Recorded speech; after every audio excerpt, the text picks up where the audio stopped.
Hi everybody and welcome back to Route 7 Railway. Well, I was at Getz at the weekend, had a great time, stayed over, had a great time meeting all the guys, all the YouTubers. You all know who you are, and we had a good time. A few drinks in the bar afterwards at the hotel, and it was very, very busy though.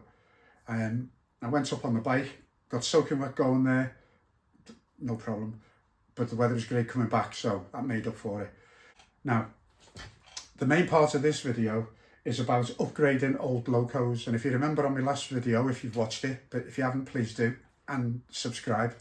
I made a big thing out of putting lights in a couple of the older locos, this being one of them. You've seen it running if you've watched that video, and as you can see it there, you can see the directional lights. I've got them in both ends, but just to show you that it's working there, I hope you can see that.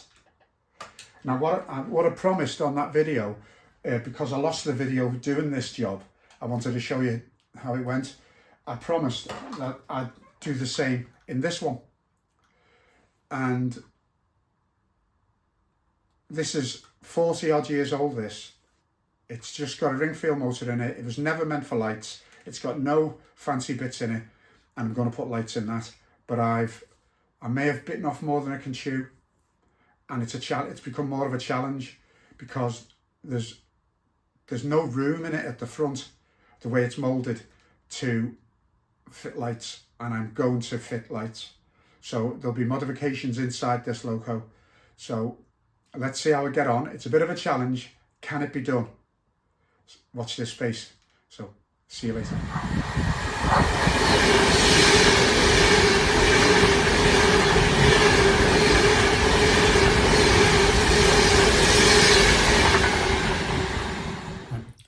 Welcome back to Route 7 Railway and another bench session. And as promised, this bench session is going to be about upgrading this 40 plus years old locomotive, class 29. It was never meant for lights. There's no room in it for lights, as I've found out by having a quick look inside, and there's going to be lots of modifications. Can it be done? Well, I'm determined to have a go.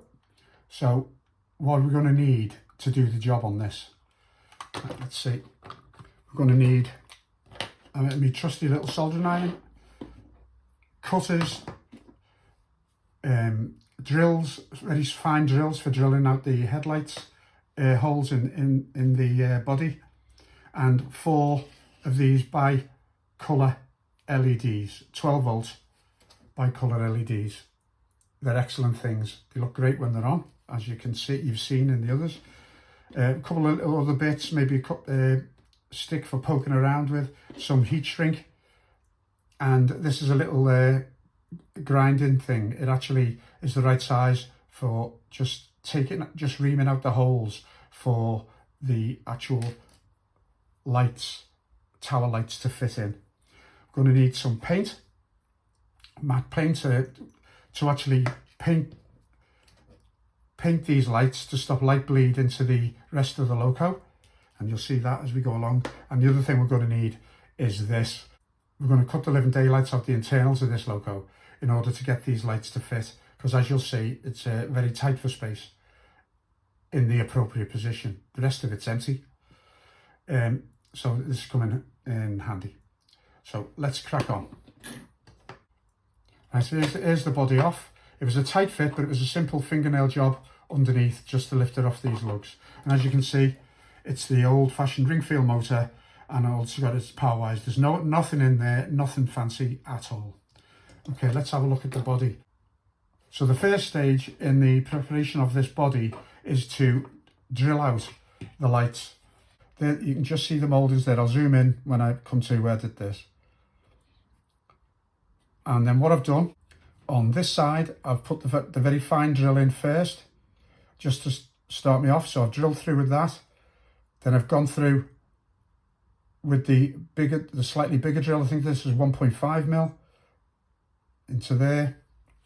And then I've used this. This is about 1.9 mil. And then I've just reamed out that hole in order to take the lights themselves. Obviously it's the wrong way, but you can just see that little post fits in there nicely. Okay, so what do we need to do further prep? We've got to get the glazing bars out and the front and rear mouldings for where the seats are, the cab seats. So let's just get that done. The cab and the glazing bar are just a friction fit and clicked in. And as you can see, I've painted the base of the cabs there for light bleed. Right, there's no glue in sight, so just a little bit of leverage with a screwdriver and it comes out really easily. I've painted the front section of the cab black inside, again for to help with light bleed. And what I'll do now is I'll finish drilling out to the appropriate size all 4 holes, because don't try and drill it out with the 1.9 drill first, because it'll just go all over the place. Take your time and just use a progression of drills to get it done.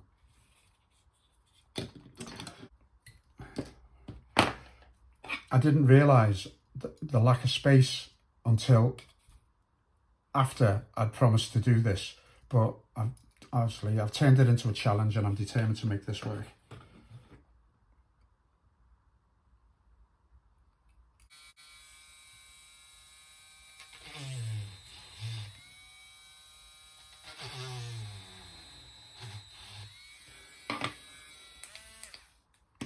Okay, so there are the holes drilled out. Just need a little bit of cleaning of the plastic swarf. Well, I hope you can see the lights.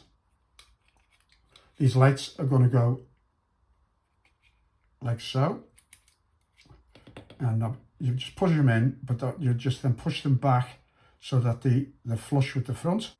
It'll fit sideways like that, and I'll just put a bit of super glue on there and super glue them to the side. So they just fit, they're out of the way of the windows. I'll show you these. These are the ones that I've painted. So there's 2 coats of the matte black enamel on there. The same that I've used in the inside of the loco and underneath the cab seats. So with the paint, that'll minimise the light bleed. I'll try and use as little of this as I can. I don't want it leaking everywhere.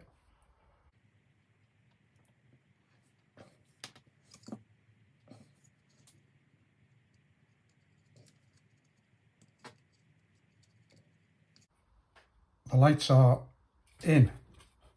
Try and show you there, and they're flush with the fronts.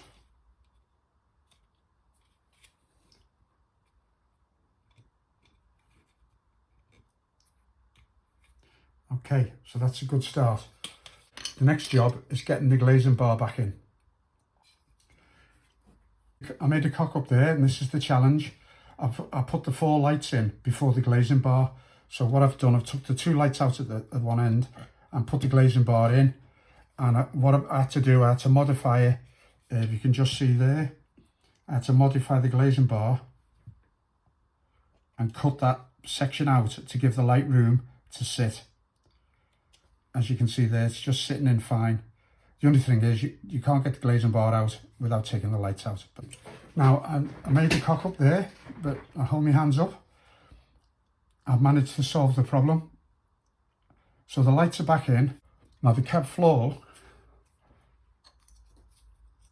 this is the cab floor.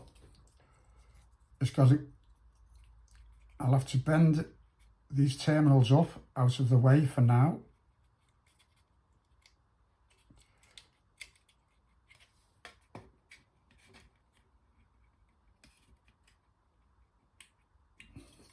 And the cab floor goes in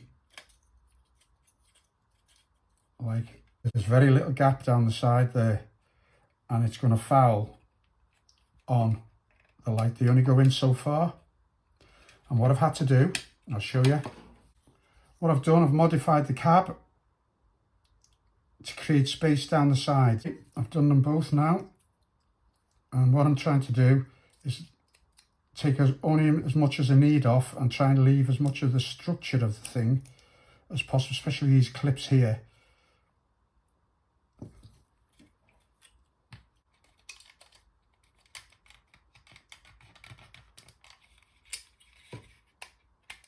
and that's gone in.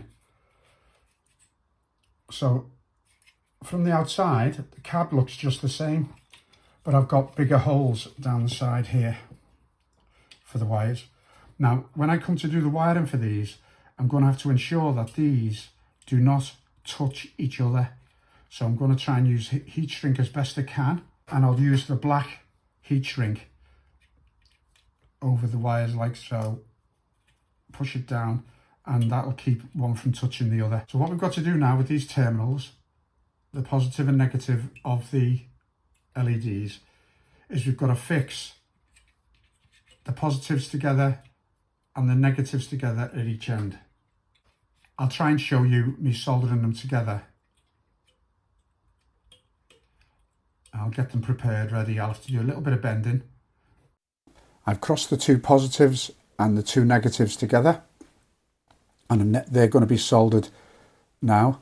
And then I'll do the other end off camera, and we'll go about connecting it up to the chassis and the power source.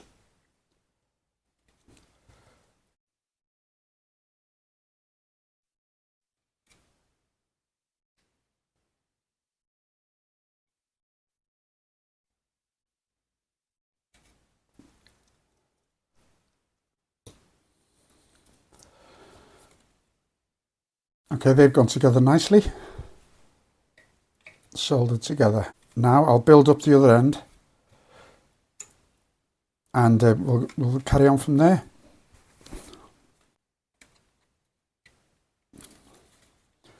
Okay, that's the wires soldered up at both ends. So what's next is sorting out the wires from the power source. And I'll leave these ends long for now in case I need them later on for whatever reason. I might just need a little bit more length to put a terminal on there. So we'll sort out the wires now. And what we need for this part is obviously we want to get our heads around the chassis with the motor in it. And we need some wire, black and red. Now, what we need are two of these. Black and red, well, you can use whatever colour you want really, just as long as you know what it all means. So a black and red joined at one end.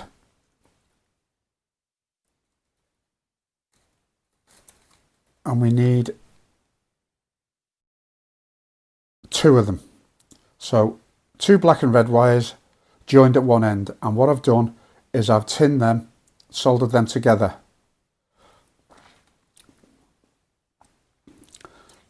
Normally, if you just had a single light, you'd have power pickup from one side of the motor going to one terminal on your bulb, and the power pickup on the other side going to the other terminal.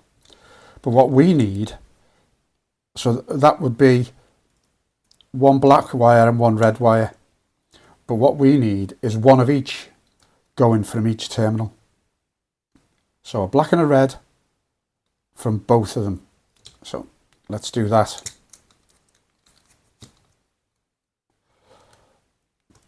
I've already, just to save time on the video, I've already tinned just the top edge of the terminals there. And what I'm going to do is solder our little wire, our mini wire looms onto that.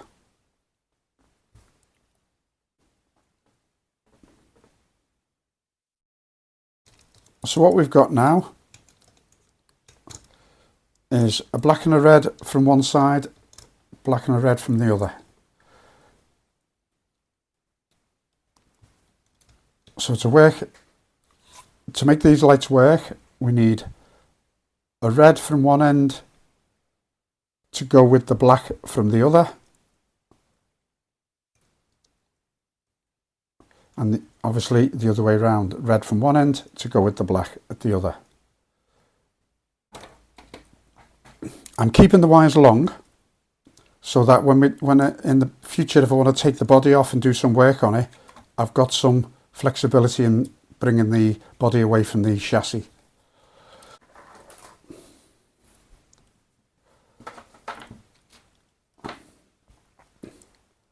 Just bringing in my bit of test track so I can get an idea of direction of travel here.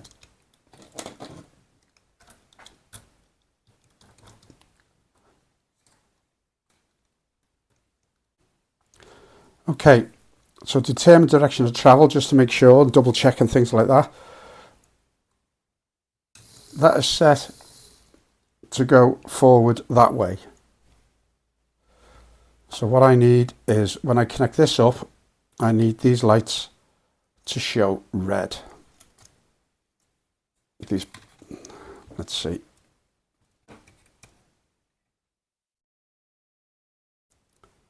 Okay, that's showing red when this wire is connected to there. So let's solder that on.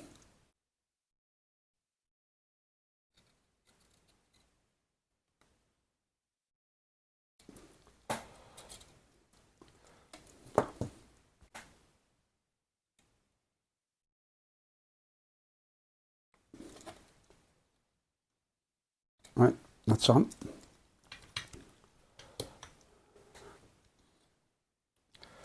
Now what we need on this end is, when that's red, obviously this needs to be white. On that one, that was showing red then, so what we need is the black the other way around.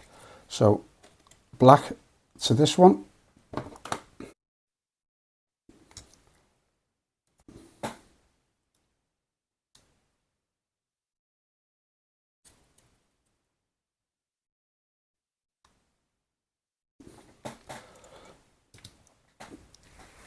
Okay, so that's the soldering done. Our electrical connections are done. And what we need to do now is tidy up the wiring and put the body back on. So what we've got to do now is make sure that these wires and terminals are not going to foul on anything. So I'm going to just try and tuck them down as best I can.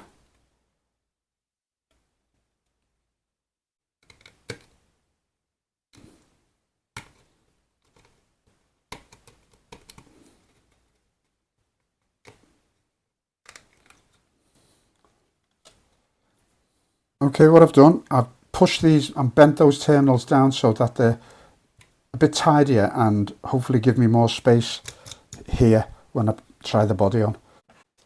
I use a little bit of black tack here to stick the wires down to keep them tidy. Okay, it was a little bit tedious just getting the body back on because of the extra amount of wires, just getting them all out the way and making sure they didn't foul on any of the bogies. So we should have the working lights. Let's give it a little test, eh?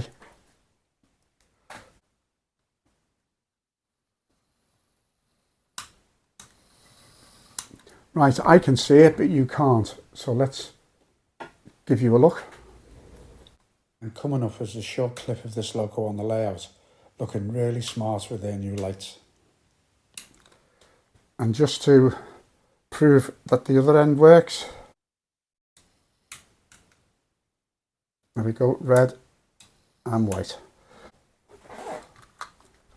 So a successful, if a little bit tedious, but a successful lighting upgrade on this 40-odd-year-old loco. And I think that'll give it a new lease of life, and I think it looks quite smart.